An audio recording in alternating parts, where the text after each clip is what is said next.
الله الرحمن الرحيم.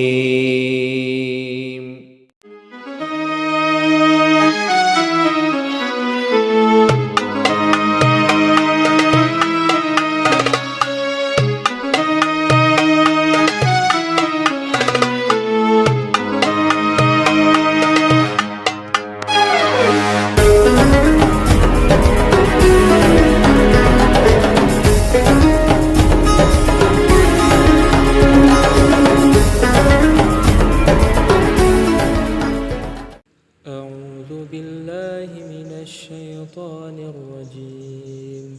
بسم الله الرحمن الرحيم. يا أيها الذين آمنوا استعينوا بالصبر والصلاة إن الله مع الصابرين. Assalamualaikum warahmatullahi wabarakatuh. Hai sahabat muslim, ayat tersebut menjelaskan kita selaku orang beriman, orang muslim, dan orang yang selalu menjadikan perintah Allah itu adalah hal yang paling utama. Kita diperintahkan untuk selalu menjadikan sabar dan sholat sebagai penolong kita, karena sesungguhnya Allah selalu bersama orang-orang yang sabar. Selain Allah memerintahkan kita untuk selalu bersyukur terhadap apa yang telah Allah berikan kepada kita juga dituntut untuk selalu sabar terhadap apa yang telah Allah berikan kepada kita, baik itu kenikmatan, kesehatan, bahkan seluruh kondisi lainnya. Ada 3 jenis macam sabar. Yang pertama, sabar dalam berbagai hal yang diharamkan Allah Subhanahu wa taala dan perbuatan dosa.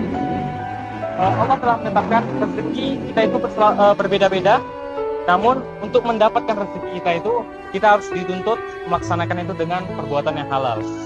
Contohnya kita melakukan untuk memenuhi kebutuhan sehari-hari, kita mencuri, kita berjudi. Itu salah satu kita telah melakukan hal-hal yang diharamkan oleh Allah Subhanahu wa taala. Dan kita dikatakan sebagai orang-orang yang tidak sabar terhadap rezeki tersebut.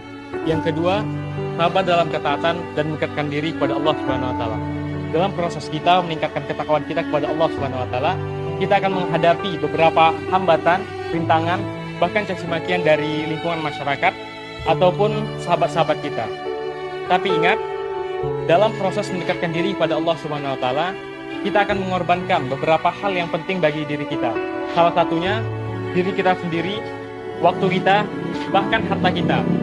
Tapi ingat, Allah akan membalas itu semua dengan pahala dan surganya Allah Subhanahu wa taala. Yang ketiga, sabar dalam menghadapi cobaan dan ujian.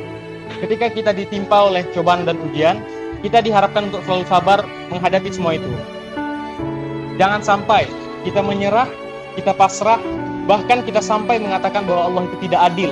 Allah itu memberikan beban ataupun ujian kepada kita yang terlalu berat, berbeda dengan yang diterima oleh orang-orang lainnya. Tapi katakanlah bahwa Allah tidak akan membebani hambanya di luar kesanggupannya. Jadi yakin bahwa kita sanggup untuk menghadapi semua yang Allah tetapkan kepada kita.